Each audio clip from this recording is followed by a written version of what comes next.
L'invité café. 7h15 sur votre radio. L'invité café. Quelle école souhaitons-nous pour la Guyane? Débat sur le sujet demain à l'initiative de la FAPEG. Nous en parlons ce matin avec la présidente de la Fédération autonome des parents d'élèves et étudiants de Guyane, Aïssatou Chambaud. Bonjour Aïssatou Chambaud. Bonjour ou bonjour. Séminaire demain avec pour thème quelle école souhaitons-nous pour obtenir le meilleur de nos enfants afin d'en faire les citoyens de demain? Vaste débat, dis donc. Il y a péril en la demeure?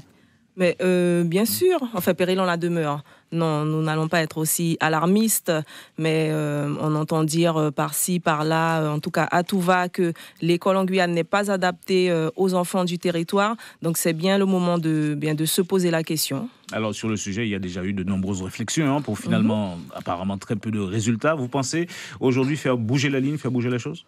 Eh bien, en fait, nous sommes sur le terrain au quotidien, la FAPEG, et nous estimons qu'il est important à un moment donné de se réunir pour de prendre le temps de la réflexion pour pouvoir mener nos actions. Donc, parce qu'une action bien menée, c'est une action bien pensée. Et si on veut que nos actions sur le terrain soient efficientes, eh bien, il faut prendre ce temps de réflexion, ce temps de concertation avec les parents d'élèves, les principaux concernés, les personnes de terrain, mais aussi les institutionnels et les partenaires. Alors, c'est quoi la FAPEG? Se fait force de concertation, de proposition. Exactement, exactement.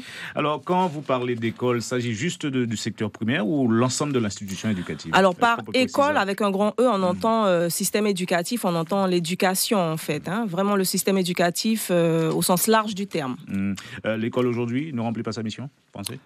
Bien non. Pour être clair, non. L'école ne remplit pas sa mission de socialisation, d'éducation, de structuration de la société. Eh bien, tout simplement parce que la société a changé. Et c'est pour ça que nous avons un intervenant qui est monsieur Christian Cécile pour ce débat, qui va bien cerner le sujet et puis nous apporter des réponses tout à fait efficientes et pertinentes. L'école qui ne remplit pas sa mission, à qui la faute? Bien, la société.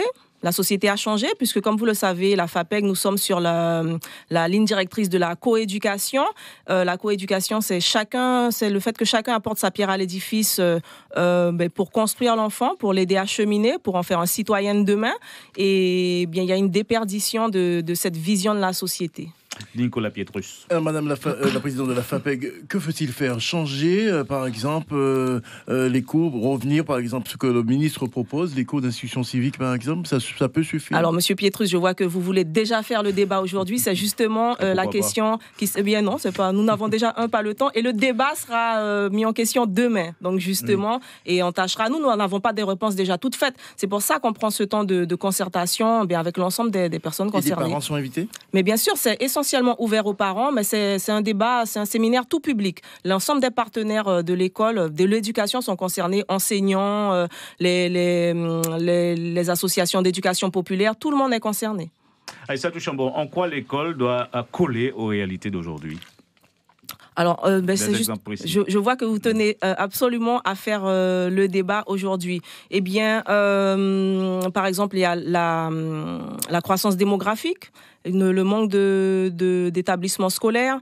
Il y a beaucoup nous savons que la société guyanaise est composée de strates diverses et qui n'ont pas la même vision de l'école, la même culture scolaire que tout un chacun. Donc ça aussi, c'est à construire. Il y a un gros travail de pédagogie à faire à l'attention des parents d'élèves du territoire. Alors, beaucoup disent également qu'il ne suffit plus de construire les murs, mais il faut avoir un droit de regard de ce qui se passe à l'intérieur. C'est également votre avis sur le sujet? Droit de regard, pas un droit de regard, chacun doit apporter sa pierre à l'édifice, mais en amont de construire les murs, il faut construire un projet d'école, mais aussi un projet de société, savoir ce qu'on veut en amont. Alors justement, par rapport à ce projet de société, vous allez vous baser sur quoi? Sur des exemples précis pour que nos enfants de demain soient de bons citoyens? Oui, sur des exemples précis. C'est pour ça que tout un chacun est convié, que ce soit les enseignants, les syndicats, les professionnels de l'éducation, les chercheurs. Donc c'est pour ça que le débat sera mené par un anthropologue, justement, pour pouvoir apporter, recueillir les avis, les propositions de tous et avoir un projet le plus pertinent possible. Alors sur ce sujet, visiblement, vous avez pu réunir, rassembler pas mal de monde, le recteur, le préfet. Eh bien, vu que l'éducation est la prérogative de monsieur le recteur, du rectorat de Guyane, effectivement, on sait que tout ne se cantonne pas au niveau du rectorat. Les responsabilités sont partagées au niveau de la CTG aussi, qui endosse la responsabilité de l'éducation sur le territoire. L'État, via monsieur le préfet et la préfecture aussi, a un volet éducation. Donc, bien sûr, tout le monde est concerné. C'est pour ça que nous avons souhaité que tous les partenaires soient présents ce jour-là pour qu'on puisse avoir le maximum de réponses et de propositions. La FAPEG en ordre de marche. Mais depuis sa création, oui, depuis 9 mois, nous sommes sur le terrain en ordre de marche et nous voulons force de proposition. Alors, séminaire à partir de 9h, c'est ça ? Alors, l'accueil à partir de 8h30 et fin du séminaire à 12h30. Et le plus grand nombre est attendu. Mais bien évidemment. Merci à Aïssatou Chambaud d'avoir répondu à nos questions ce matin. On ne va pas faire le débat. L'invité café.